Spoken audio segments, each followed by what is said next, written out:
Hi students, we will start with the new concept of the same chapter, that is kingdom fungi. Kingdom fungi includes organisms of specific characteristics. त्याचे basic characteristics आपण पहिल्यांदा पाहणार आहे आणि नंतर आपण त्याचे स्पेशल कॅरेक्टरिस्टिक्सकडे जाणार आहे. Basic characteristics we can study it from the parameters used by used in 5 kingdom system of classification by Whittaker. विटेकरनी जे 5 kingdom system of classification केलेलं आहे त्याच्यामध्ये त्यांनी जे पॅरामीटर यूज केले सगळे किंगडम क्लासिफाय करायला, त्याच्यावरून आपण बेसिक कॅरेक्टरिस्टिक्स, बेसिक त्याचे जे फीचर्स आहेत ते आपण चांगले अंडरस्टँड करू शकतो. ओके, तर बेसिक फीचर्समध्ये काय ना किंगडम फंजामध्ये they are multicellular and heterotrophic organism. They are multicellular and heterotrophic organism, but there is an exception. There are two examples which are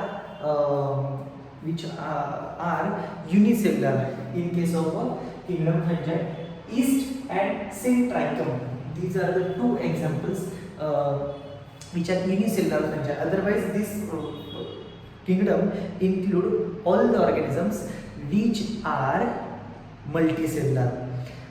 They also show heterotrophic mode of nutrition. Heterotrophic mode of nutrition, but it is not like animal. Animal directly consume food material, but fungus do not consume food material because they do not having a mouth. How they consume their food material? They show either parasitic or saprophytic mode of nutrition. Parasite म्हणजे जे दुसऱ्या living बॉडीजवर grow होतात आणि सॅप्रोफाइट म्हणजे जे दुसऱ्या जर dead किंवा डिकिंग मॅटर काय असेल त्याच्यावरती ग्रो होतात, त्यांना म्हणायचं सॅप्रोफाइट. काही फंगस आहेत जे सिम्बायोटिक नेचर पण सिम्बायोटिक असोसिएशनशिप पण शो करतात. कोणते फंगस असे आहेत?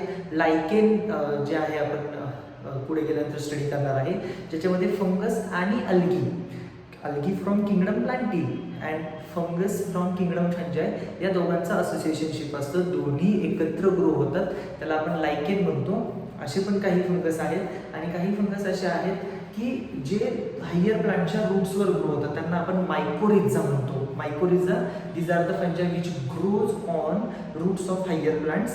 मग त्याच्यामध्ये एक्टोमायकोरिझा, एक्टोमायकोरिझा वगैरे आहे, आपण पुढे गेल्यानंतर पाहूयाच. आणि लायकेनमध्ये जी अल्गी असते ती ऑलवेज क्लोरोफायसी असते. क्लोरोफायसी अल्गीचे परत 3 टाईप आपण पाहणार आहे. Blue algae, brown algae, green algae and red algae. Green algae chlorophyceae, brown algae phaeophyceae and red algae rhodophyceae. त्यातली जी फक्त ग्रीन अल्गी तीच असोसिएशनशिप करते फंगस सोबत, त्याला आपण म्हणतो लायकेन. ओके, मग ती कोणत्या फंगस सोबत करते, कोणत्या टाईपच्या फंजाई सोबत करते, त्याच्यावरून आपण त्याचे परत वेगवेगळे टाईप करतो. पुढे गेल्यानंतर पाहूया. हे झालं सिम्बायोसिस. का दोघं एकत्र राहतात? कधी लक्षात ठेवा, निसर्गात 2 जीव एकत्र त्यामुळेच येत असतात जेव्हा एकमेकांना त्याचा फायदा असतो किंवा कुठल्या तरी एकाला फायदा असतो. दोघांनाही फायदा नसताना कुठलाच जीव एकत्र येत नाही. आम्ही त्याला बायोलॉजिकल इंटरॅक्शन्स म्हणतो किंवा पॉप्युलेशन इंटरॅक्शन्स म्हणतो. खूप मेजर टॉपिक आहे 12th मध्ये, आपण तो पाहणार आहोत. Okay, so these are multicellular, no doubt. Mostly they are multicellular. काही फंगस असे आहेत जे युनिसेल्युलर आहेत, एक्झाम्पल मी सांगितले आहेत, पण mostly they are multicellular.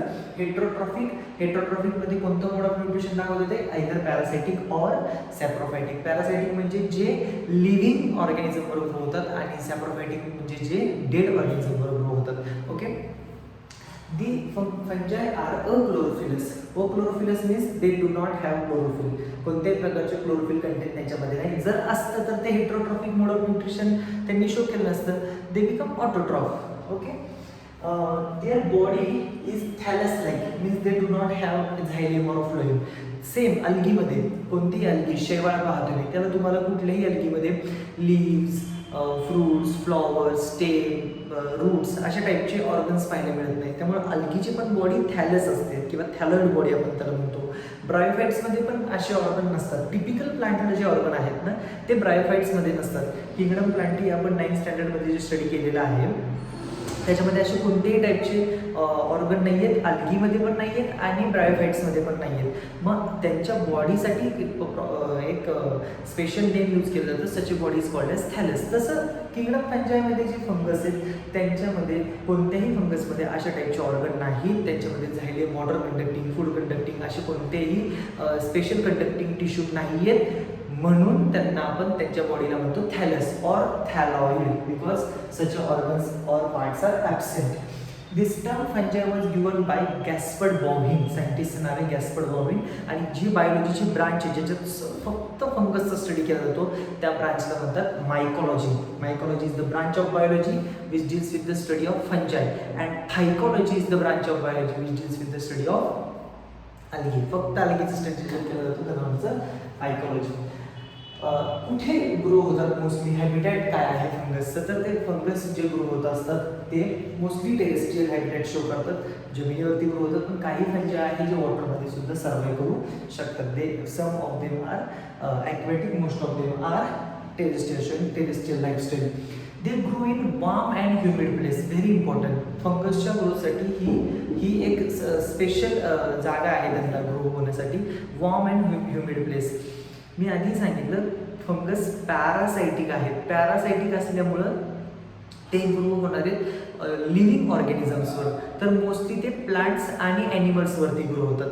Mostly ते प्लांट्स आणि ॲनिमल्सवरती ग्रो होतात. मग प्लांट्स आणि ॲनिमल्सवरती जर असे फंगस ग्रो होत असतील तर ते प्लांट्स ॲनिमलसाठी चांगलं असणार आहे का, तर मुळीच चांगलं नसणार आहे. मायकोरिज जर सोडलं तर जे हायर प्लांटच्या रूट्सवर ग्रो होतात ना फंजाय, ते खूप इम्पॉर्टंट आहे त्या प्लांटसाठी. ते न्यूट्रिशन कलेक्ट करून देतात, मिनरल न्यूट्रिशन ते अवेलेबल करून देतात जे त्या रूट्सच्या प्रॉक्झिमिटीमध्ये आहे किंवा जे विसिनिटीमध्ये आहे ते न्यूट्रिशन ते कलेक्ट करून देतात. मोस्टली फॉस्फरस ॲब्झॉर्प्शनसाठी ह्या मायकोरिजाचा खूप मोठा फायदा होतो. ते हे मोस्टली फॉस्फरस ॲब्झॉर्ब करून देतात, कधी विसरू नका. ओके, मिनरल ॲब्झॉर्ब करतात पण मोस्टली कोणतं, तर फॉस्फरस मायकोरिजा. मग असा फायदा आहे. पण प्रत्येक वेळी फायदाच होतो असं नाही. Most of the fungal diseases which damages crops, तांबेरा नावाचा रोग आहे गावावर पडणारा ज्याला आम्ही व्हीट रस्ट म्हणतो, तो डॅमेज करतो क्रॉपला, मग ते नको आहे आपल्याला. किंवा ह्युमन बिईंगला पण फंगल इन्फेक्शन होतात आणि 3-3 महिने 6-6 महिने मेडिकेशन चालू ठेवावं लागतं, त्यावेळेस पुढं फंगल इन्फेक्शन ते रिकवर होतात. मग हे डॅमेज आहे. म्हणजे फंगस काही पॅथॉलॉजिकल सुद्धा सर्कमस्टन्सेसच्या अंडर येऊ शकतात, पॅथॉलॉजीसुद्धा जे शो करू शकतात ज्याच्यामुळे डिसीज होऊ शकतात फंगसमुळे. प्लांट्समध्ये होतील, ॲनिमल्समध्ये होतील, पण मोस्टली ते डॅमेजिवच आहेत, डिस्ट्रक्टिव्ह असतात mostly fungus. Okay, grow in warm and humid place. मग ह्युमन बॉडीमध्ये जिथे जिथं वॉर्म आणि ह्युमिड प्लेस असेल त्या ठिकाणी फंगस ग्रो होते आणि फंगल इन्फेक्शन आपल्याला पाहायला मिळतं. मोस्टली इच गार्ड, रिंग गार्डच्या तुम्ही जर ॲडव्हर्टाइजमेंट पाहिल्या असतील तर कॉलरच्या जी मान आहे कॉलरच्या खाली त्या ठिकाणी तुम्हाला रिंग्स वगैरे झालेल्या ते दाखवतात ॲडव्हर्टाईजमध्ये. किंवा जनरली काही लोकांना आपल्याला आपण सुद्धा पाहिलेले असतील की जे रिंग्स आहेत आणि त्या हळूहळू ग्रो होतात, रेड कलरच्या रिंग्स असतात, हळूहळू ग्रो होतात. मग ते रिंग गार्ड किंवा इच गार्ड हे जे त्याच्यासाठी ट्यूब्स दिलेल्या असतात त्याच्यामध्ये अँटी फंगल ड्रग्ज असतात. त्या फंगसला ते काय करतात, डिस्ट्रॉय करू शकतात आणि त्याच्यापासून आपल्याला रिलीफ मिळू शकतो. पण फंगस जे लिव्हिंग बॉडीवरती ग्रो होतात ना त्याचं थोडंसं आणखी डिटेलमध्ये स्टडी केलं पाहिजे, तो आपण थोडं पुढे गेल्यानंतर करूया. Grow in warm and humid place. मग अंडर आर्म्स पण हे फंगल इन्फेक्शन आपल्याला पाहायला मिळू शकतं. किंवा ग्रॉइन रिजनला फंगल इन्फेक्शन बऱ्याचदा पाहायला मिळतं. ग्रॉइन रिजन म्हणजे 2 मांड्यांच्या मधला भाग जिथं रिप्रोडक्टिव्ह ऑर्गन्स असतात त्याच्या सभोवतालचा जो भाग आहे तिथे स्वेटिंग सारखं होत असतं, कारण तो पूर्ण पार्ट कपड्यांनी कव्हर केलेला असतो कंटिन्युअसली आणि स्वेटिंग होत असतं आणि फ्रिक्शन होत असल्यामुळं between 2 thighs there is a warm place and due to sweating humid area is also present. That's why fungal infection, this is the most prone site for fungal infection. Okay, तर personal hygiene जर maintain केलं तर fungal infection होणार नाहीच आहे, पण personal hygiene जर maintain होत नसेल तर फंगल इन्फेक्शनचे चान्सेस आहेत. Okay, fungi grow on tree bark. कुठे ग्रो होतात फंजाय त्याच्यावरून आपण स्पेशल नेम्स त्याच्यासाठी यूज करतो. If it is grow on tree bark then it is said to be a corticolous. If it is grow on dung then it is said to be a coprophilous. If fungi grows on hair or horns of the animals, then it is said to be a keratinophilous. If fungi grow on wood, then it is said to be a epizyllic. So these are the four terms which are used on the basis of location of fungal growth. If it is grow on tree bark, then corticolous cow. If it is grow on dung, then it is coprophilous. If it is grow on hair or horns, then it is said to be keratinophilous. If it is grow on wood, then it is said to be epizyllic.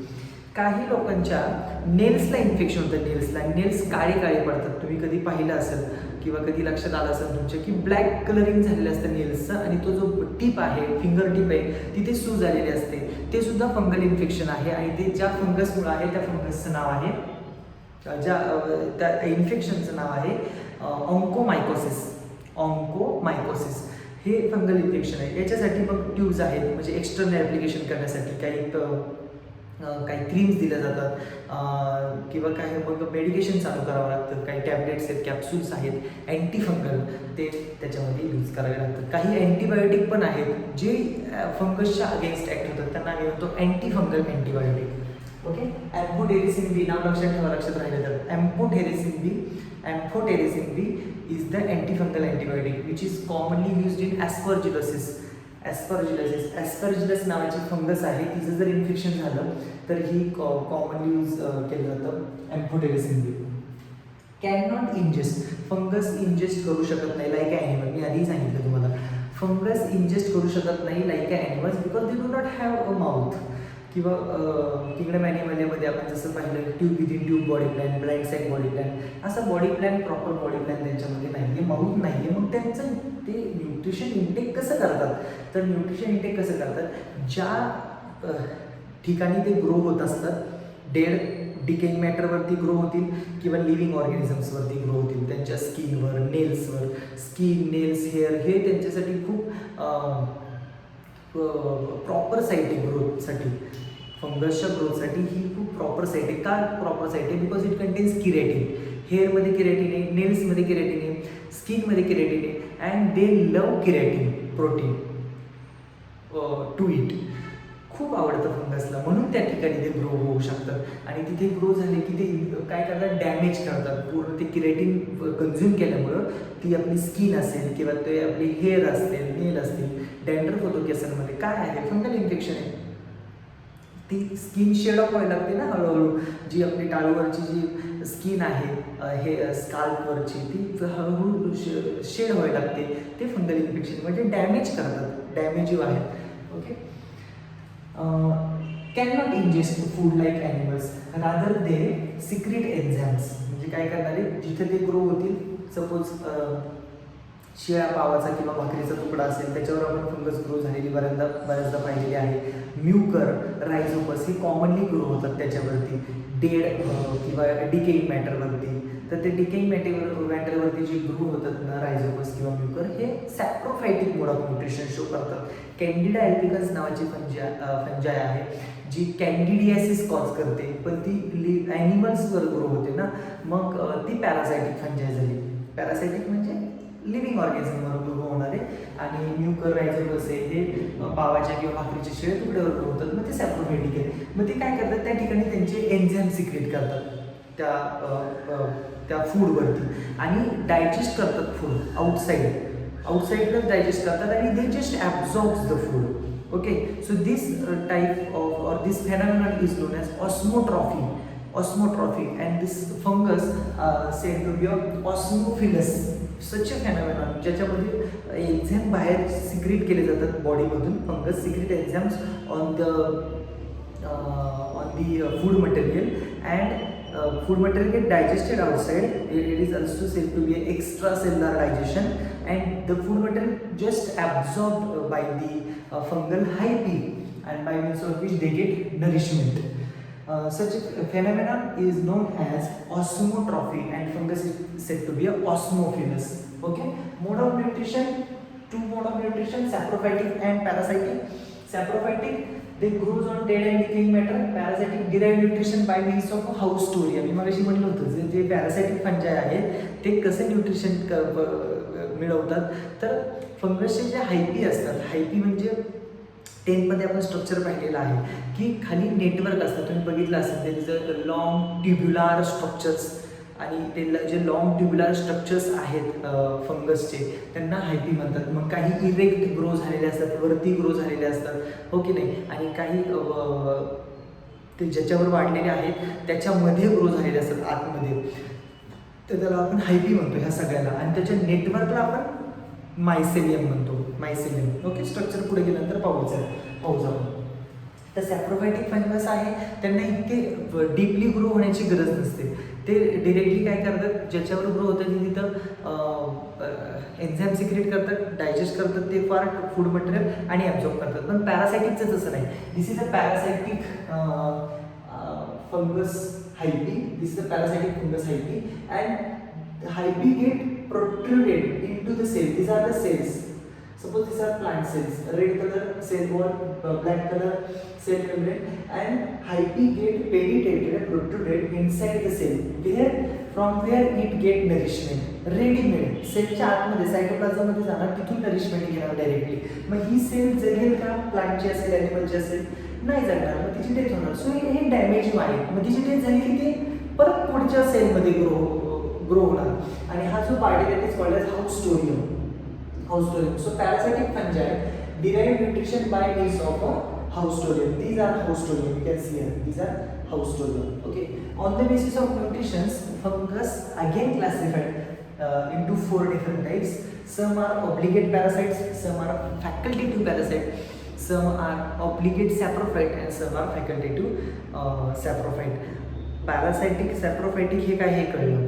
Obligatory म्हणजे compulsory, strictly, आणि फॅकल्टेटिव्ह म्हणजे वैकल्पिक किंवा option जर नसला तर मग आम्ही असं मोड शो करतो. म्हणजे जर तुम्ही एक 10 व्यक्तींचा तुम्ही सर्वे केला, एकाला विचारलं की तुम्ही काय आहात, व्हेजिटेरियन आहात का नॉन व्हेजिटेरियन आहात, तर तो समजा पहिल्या व्यक्तीने सांगितलं नाही मी प्युअर व्हेजिटेरियन आहे, मला जर मिळालंच नाही फूड मटेरियल तर मी त्याच्याबद्दल नॉनव्हेज नाही खाऊ शकत, मी व्हेजच खाणार. ओके. दुसऱ्याला विचारलं, तो म्हणला नाही मी प्युअर नॉन व्हेजिटेरियन आहे, मी अजिबात व्हेज कन्झ्युम करत नाही, ओनली नॉनव्हेज. तिसऱ्याला विचारलं, तो म्हटला तसं आम्ही व्हेजिटेरियन आहे, तसं आम्ही व्हेजिटेरियनच आहे, पण केव्हा केव्हा आम्ही नॉनव्हेज कन्झ्युम करतो. चौथ्याला विचारलं, आम्ही प्युअर नॉन व्हेजिटेरियन आहे, पण जर अवेलेबल नसलं तर आम्ही व्हेज कन्झ्युम करतो. तसं हे ऑब्लिगेट पॅरासाइट आणि फॅकल्टेटिव्ह पॅरासाइट. ऑब्लिगेट पॅरासाइट म्हटलं ना आपण तर ते strictly parasitic mode of nutrition show करतात. जर त्यांना डेड आणि पॅरासाइट म्हणजे जर त्यांना लिव्हिंग बॉडी मिळाली नाही प्लांट्स किंवा ॲनिमल्सची, तर ते डेड किंवा डिकेइंग मॅटरवर सर्वाईव्ह करू शकत नाही. त्यांना म्हणायचं obligate parasite. Obligate parasites live strictly as a parasite. They do not switch on their mode of nutrition to saprophyte when living plants or animal body is unavailable. अजिबात switch करत नाहीत, ते parasitic म्हणूनच पूर्ण लाईफ सर्वाईव्ह करतात. पिरॅनोस्पोरा एका फंगसचं नाव आहे पिरॅनोस्पोरा, which causes downy mildew.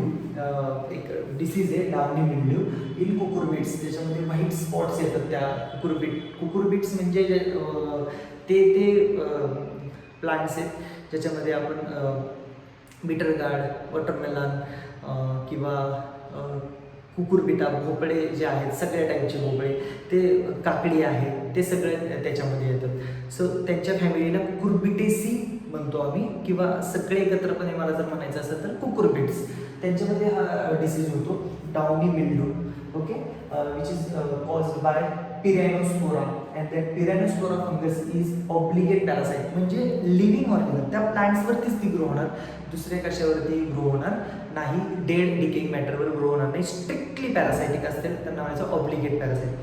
पण फॅकल्टेटिव्ह पॅरासाइट्सचं तसं नाही, नॉर्मली ते सॅप्रोफाईट असतात, डेड अँड डिकेइंग मॅटरवर ग्रो होतात. पण डेड अँड डिकेइंग मॅटर जर मिळालं नाही तर ते ग्रो होऊ शकतात कशावरती,